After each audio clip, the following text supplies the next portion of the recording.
3 nights. That is the distance between one of the most disrespectful moments in the history of women's professional basketball and one of the most honored stages in American sport. 3 nights between a head coach grabbing Caitlin Clark by the arm on national television and Caitlin Clark standing at the victory podium of the Indianapolis Motor Speedway in front of 350,000 people, telling 33 drivers to start their engines. 3 nights between the franchise forgetting who she is and the city reminding everyone who she has always been. And sitting 2 rows behind the bench when the grab happened, watching everything unfold without moving from her seat, was the woman who built all of it, Krauskopf, the architect.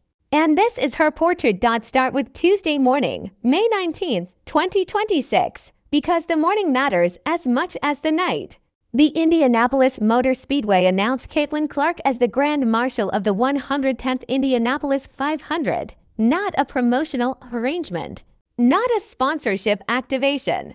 The Grand Marshal of the Indy 500 stands on the victory podium and delivers the most quoted command in the history of American motorsport. Drivers, start your engines. 110 years of tradition live inside those 4 words. The list of people Indianapolis has trusted with that microphone includes Larry Bird, Reggie Miller, Peyton Manning, Derek Jeter, Alex Rodriguez, and Tamika Catchings twice. The greatest player in Indiana Fever history. That is the company the city of Indianapolis placed Caitlin Clark in on Tuesday morning. She is 23 years old, in her 2nd professional season, and Indianapolis decided she belongs in that sentence. The city gave her the microphone before noon. 12 hours later, her own head coach grabbed her by the arm. Watch the footage carefully, because the detail inside it matters. Caitlin Clark is walking toward the free throw line. The game is live on national television. From the sideline, Stephanie White reaches out and takes hold of her arm. Not a tap. Not a brief touch in the flow of a sideline conversation. A grab, and Caitlin Clark rips her hand back. Then watch Stephanie White's face in the immediate moment after it happens, because that expression tells the entire story. That is not a coach processing a player's disagreement with a play call.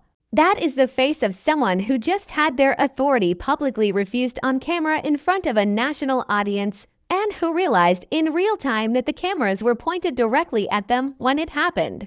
The frame has already been studied. The comment threads already know what they saw.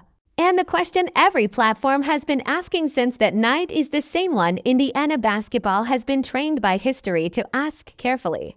Because the last Indiana basketball coach who put hands on a player on camera did not survive the years that followed.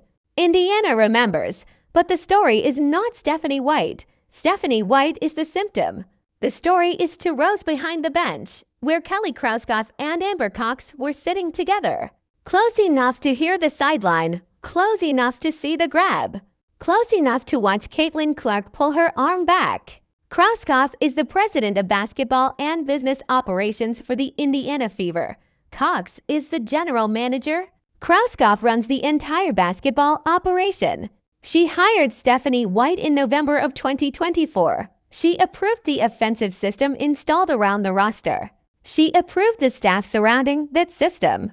The coach who grabbed Caitlin Clark on national television is Kelly Krauskopf's hire. And Kelly Krauskopf sat 2 rows up and watched it happen and did not move from her seat. That is not an oversight. That is a statement. The architect watched her own design fail publicly and her response was stillness. Now go back 26 years, because the architecture of this moment was drafted a long time ago. December 15, 1999, the Indiana Fever had not yet played a single regular season game.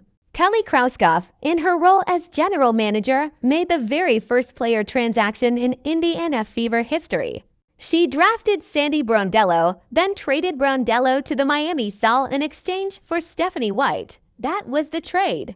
Brondello for White, the first move Krauskopf ever made as a WNBA executive.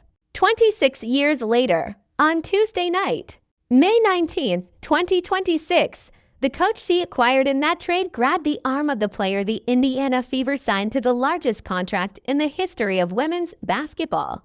and the coach she traded away in that same deal, Sandy Brondello, is currently in Toronto, building the tempo from the ground up, assembling a roster designed around her system, preparing to enter the league next season with a front office structure that has been described as one of the most thoughtfully constructed in the WNBA's recent history.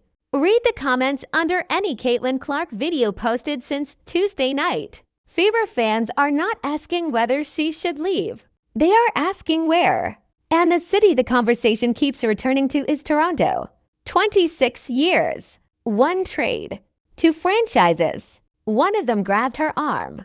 The other one her own fans want her to play for. Then there is the back injury, and this is where the accountability becomes something that cannot be explained away. Caitlin Clark has a documented back injury. She has missed time for it. The training staff knows. Stephanie White knows. Kelly Krauskopf knows. You do not grab a player with a back injury.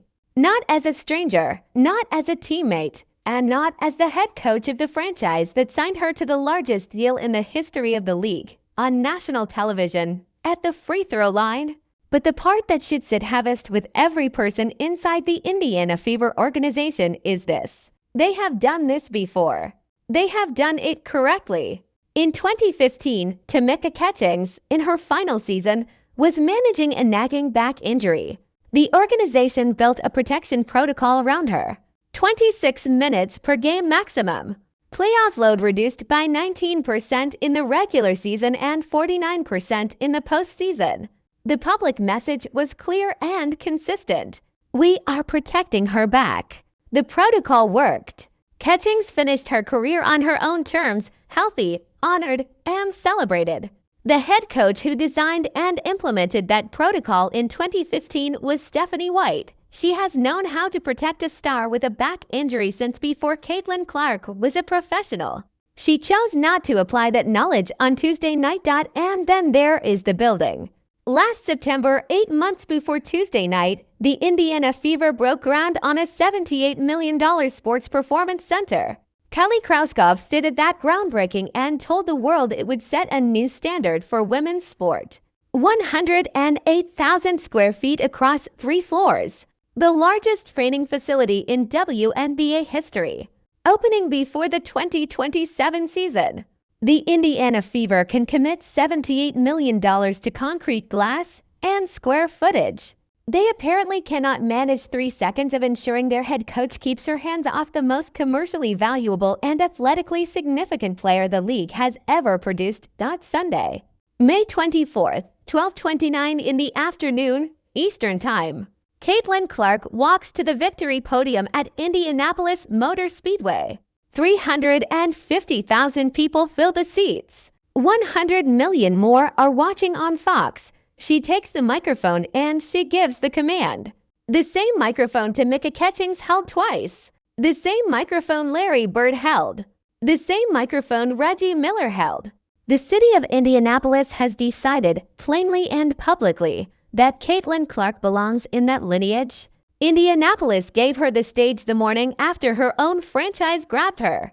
The city knew exactly what it was doing. The Indiana Fever now have a decision that is no longer theoretical. The city has already made its statement.